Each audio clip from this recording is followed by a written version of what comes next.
In this tutorial, I'm going to show you some design tips for making good looking Google Slides. I'm Mrs. Brunetti. If you need help with any of this, you can always email me. And please also follow your library at Spartans LMC on Twitter and Instagram. So the first thing is templates. The templates of your Google slideshow should be simple and it should be consistent. So looking at this template that is in front of us, you can see that there's a lot of colors along the left-hand side and the right-hand side, but there's very few words.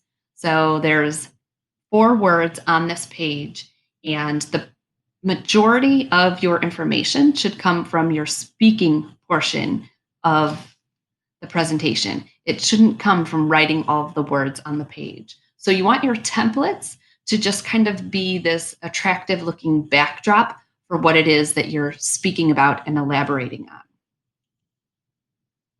So you can notice that here, the image on the left, it's just a boring presentation with some stock template there along the background. And it really has nothing to do with the words that are on the page. So you want the words that are on the screen to stand out and to make a statement of their own. So you notice that that slide on the right just has words that are clear to read and very little else going on the page. The text amount. Each slide should have no more than 6 lines, roughly. So if you have a lot of information to cover, just make that onto new slides. Don't try to jam it all into one slide. So here is a very good example. You notice that the one on the left, it's just much too busy. The one on the right has very few words, has very few lines. There's just 4 lines of text there. And the primary focus is the bold words with an image, a very good high quality photo image on the right-hand side. Bullet points. It does not benefit your presentation to have multiple bullet points. Your audience does not need to read everything that you're also talking about. So have as very few bullet points as possible. And instead, if there is multiple pieces of information that you want to relay to your audience, I suggest that you use chunking. So for example, if there are 4 main things that you wanted to talk about and they all interrelate and they need to go on one slide, you should chunk them into different sections rather than just a list of bullet points.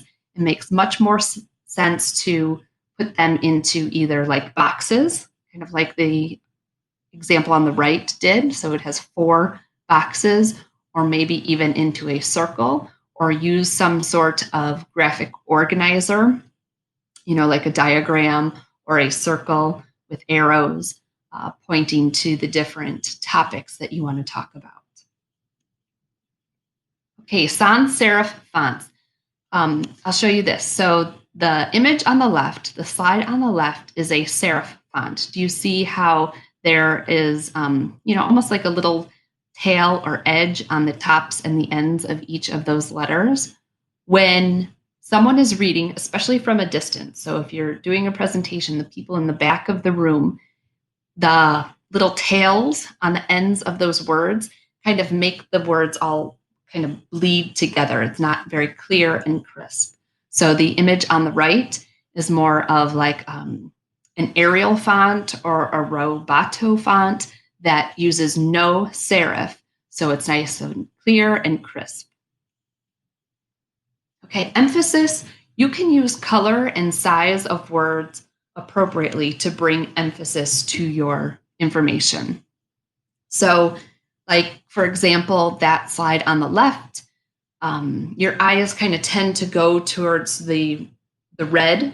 So a viewer is trying to chunk the Y and the rainbow together, and it really doesn't make sense to have each word a different color. If you're looking on the right, they've used 2 different colors and then the size of the fonts to kind of help illustrate that the top is your heading And then on the bottom, it is your sub information, and they've used color and a larger size to those words at the top to bring emphasis to that. Because if your audience zones out at any point in your presentation and they need to look at the screen real quickly, at least their eyes will go to the biggest words and the words that are a different color than the rest of the words on the screen. Okay, images. It's better to stick with fewer images on a page as possible. So if you have multiple images that you need to show, I would say just keep creating multiple slides. So for example, that image on the left has 3 images there. I would definitely never go more than 3 images. And if you have more than 1 image, I would avoid putting any text on the page. So if you're going to have a slide that has multiple images, then there also should not be any text on the page. If you need to put text along with an image, I would suggest you use single images. Okay, animation. You should not be using a variety of crazy transitions between your slides or zooming words or pictures in and out of the slides. So animation actually distracts the viewer from the content. You want them to focus on the content. So only use animation to highlight one specific important part or as like a closing highlight, but very little animation is needed in your presentations. I thought I would link some of these great resources that you can use. That first one, Slides Carnival, gives you beautiful looking templates that you can use instead of the default ones that Google provides to you. Some of the Slides Carnival templates are very busy. So just keep in mind the design principles when you're trying to choose a Slides Carnival template.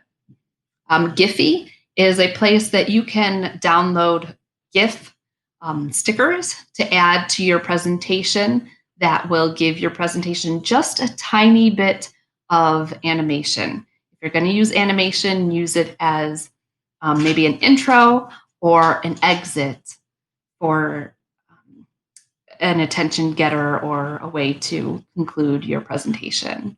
And then Unsplash is a site that gives you free access to beautiful looking stock photos. And those stock photos can be great backdrops or, your image on half of the screen where your text is on the other half of the screen. So I would check out Unsplash as a resource as well. And always keep in mind that your audience will listen to you or they will read the content, but they're not going to do both.